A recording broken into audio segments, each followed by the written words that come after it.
Here we have 4 pits in a row.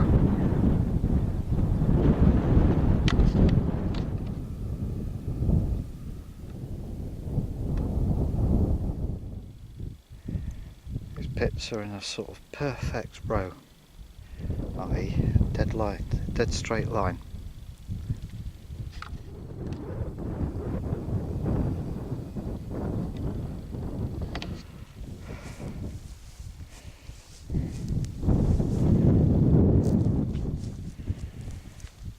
Very similar. I don't know what purpose they served, but 4 of them.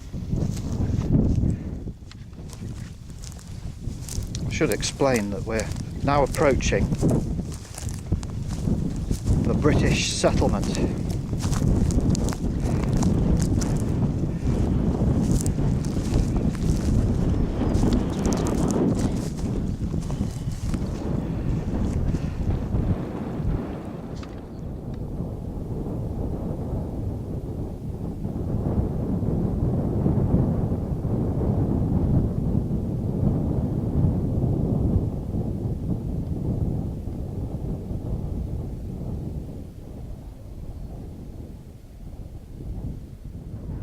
Rise on the left is Great Burney.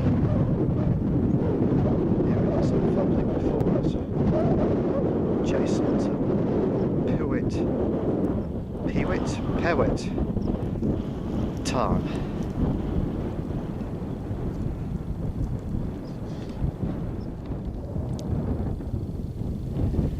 Well, it's an absolutely glorious day today here at the British settlement. And it's wonderful. So on the modern a man training his dog over there, that's what whistling you can hear. On the modern maps it's called settlement and field enclosures, and if anyone wants to dig up some data on this site, there's a historic England report, and this was a scheduled site, November 1928, and that report is titled Prehistoric Hut Circle Settlements, Enclosure, Cairn Fields, Funerary Cairns, a Dispersed Medieval Settlement, Field System, and Kilns on Heathwaite Fell. So that's what it's called, strictly speaking, is Heathwaite Fell, but I know it as we're up on Subberthwaite Common again, you know. And there's Bronze Age and medieval features here.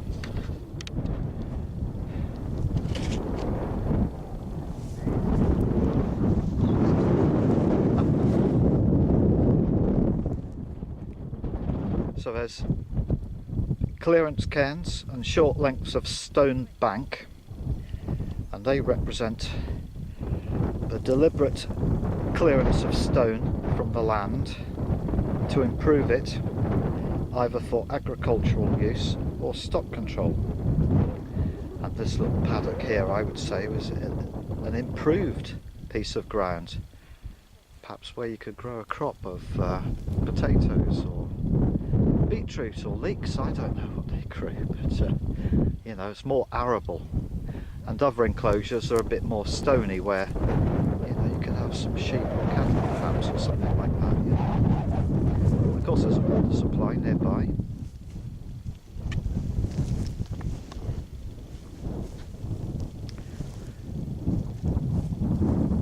Just going around pop it, and I think we're stood.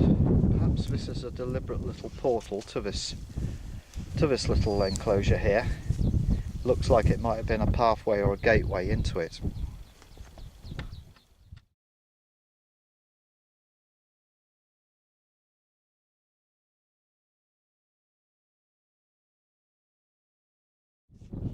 Again, another little gateway or portal. Again, perhaps another gateway in the foreground there. Absolutely glorious day today is.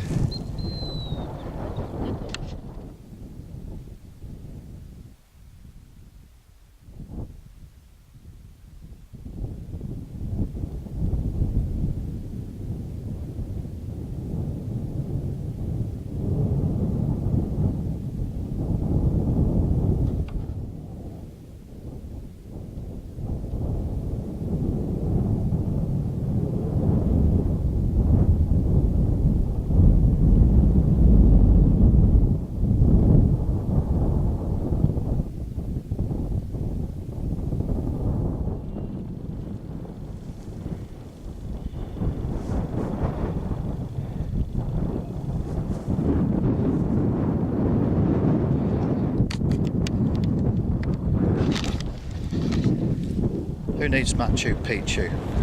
You got this.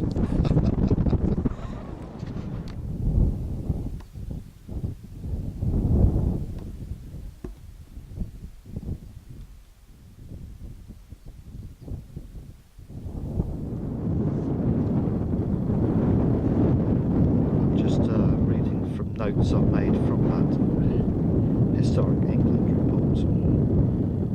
And it says the farmstead has 5 interlinked walled enclosures, 2 of which are improved for arable use, it is surmised, and 3 off unimproved ground for stock control. Just over here there's a sign. This ancient settlement is protected as a monument of national importance under the Ancient Monuments Acts. 1913 to 1953, Ministry of Public Building and Works. That's a term you don't hear anymore, isn't it? Now I think, from memory, when I first came up here, let's say 25 or 30 years ago, I seem to recall an iron post stood in the ground, and on the top of it, it still said the old legend, which was British settlement. That's what I recall. And indeed, on older versions of the OS map, like from around 1929 or so, it does actually have the legend British settlement. We're now at the southerly end of Pewit. I'm not sure I've said that right. Pewit? That's not Pewit, but Pewit? Pewit Tarn, anyway. And you can see all the cairns and stone banks and such forth. And the 5 off enclosures over there.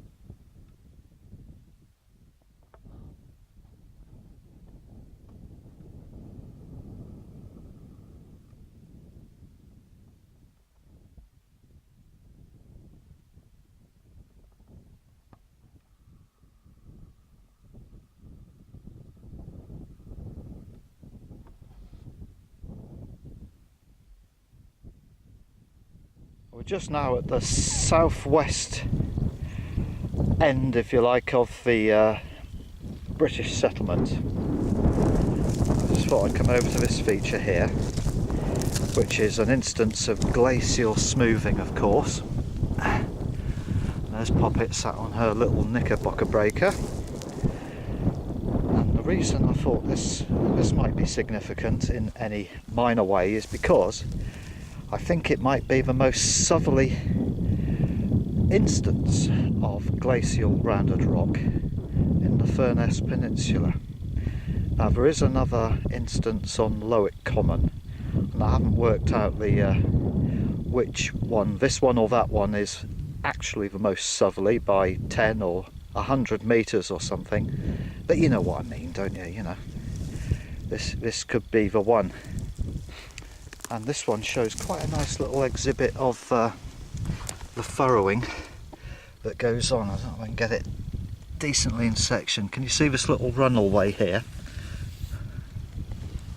Whereby, and this isn't the rock, but a rock has been frozen into the bottom, the underside, if you like, of the glacier. And as the ice has flowed ever so slowly, as it does, it channels or machines a groove in any rock it comes across. And although this is just a sharp, jagged piece I've picked up, obviously the bit which is stuck on the underside of the glacier would itself have become rounded and smoothed by the abrasion, and thus it leaves sort of nice little U-shaped channels in the rock when you're lucky and you can find it and get sadly excited about such things. that channel again. There's the enclosures over there. And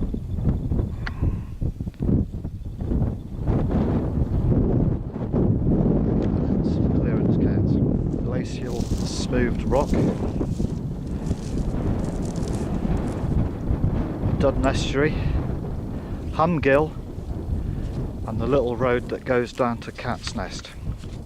Not able to say whether this is just a clearance cairn or whether it was actually a structure.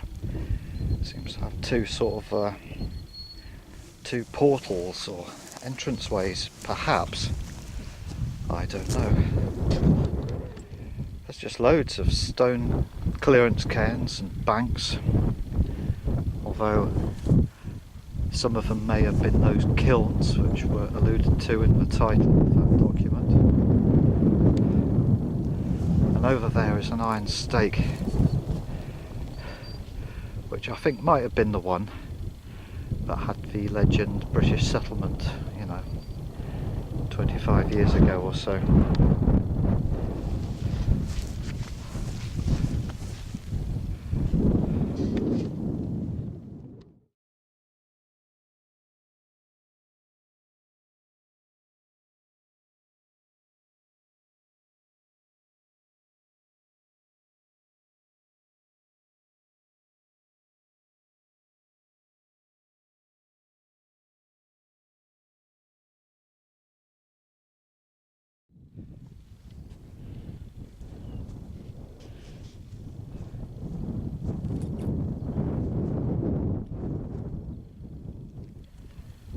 According to the report, an oval semicircular platform to the north of the largest field is reckoned to have been a domestic structure, but I haven't been able to spot that so far.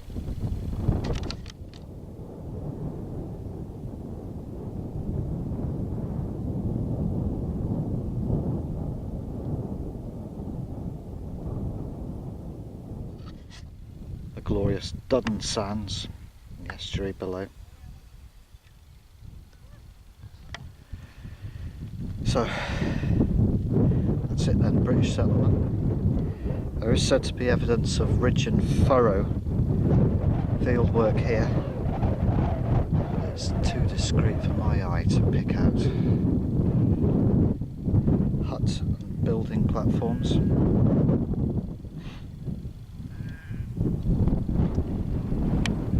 Now, I've just been reading a book, another book by Collingwood, Thorstein of the Mere by W.G. Collingwood. Now, chapter 16, XV1, is entitled The Fell Folks' Home, and it opens with the passage: "Beyond the heather was the giant's home, on the fell between Blawith and Broughton." And reading that chapter of that book evokes the kind of life that people living up here would have had, you know, brings it a little bit to life, and inspires the imagination. And the book, incidentally, is about Thorstein, a Viking lad, shall we say, around about 930 Anno Domini, and he is taken hostage by a red-haired giant and brought here to this very settlement, I think the novel alludes to, and cared for by the giant's daughter Raineach. Like I say, that sort of conjures up the imagination as to what it might have been like to have lived here back in those days. Little huts and dwellings and such forth.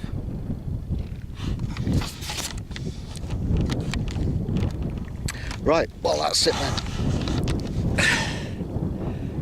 That's been another little Mule and Poppet Tame team. Rural Tame team. Right, thanks for watching.